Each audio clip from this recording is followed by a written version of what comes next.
You were also mentioning the idea, and these seem to contravene each other, but essentially you were saying contemplation and active. Most people would tend to think, isn't it one or the other? I mean, people who are active, are they contemplative? How are contemplatives active? Yeah, that's right. You know, Saint Ignatius' great expression, our objective is to become contemplatives in action. And of course, contemplatives also have actions that are part of what they do as contemplatives. Now, Jesuits are active, also in like apostolates, like teaching or something of that nature. But a monk, a cloistered monk, a discalced cloistered monk, right, a Carthusian, can also be a contemplative in action. But the action spoken about there is the actions that John the Cross is talking about: the active dark night of the senses and the active dark night of the spirit. And those two dark nights, you are definitely doing things, right, to become more virtuous.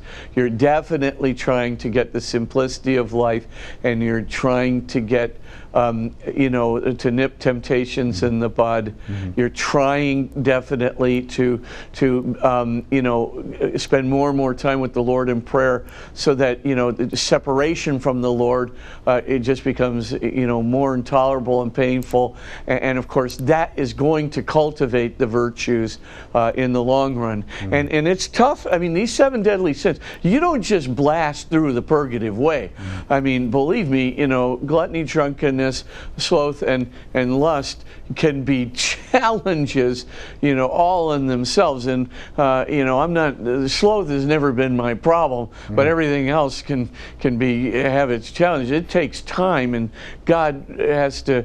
You have to work with this, but then God has to complete it with the passive dark nights. The same thing, with the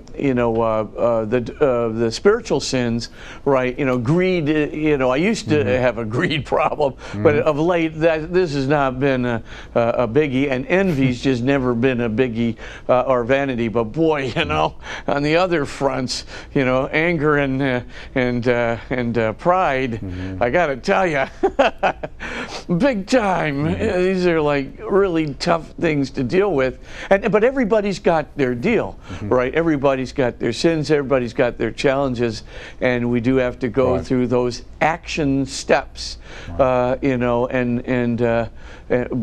the end, when God is finished with that purification process, I mean, if you move into the unitive way, as John the Cross or Saint Teresa of Avila, and just read her spiritual autobiography.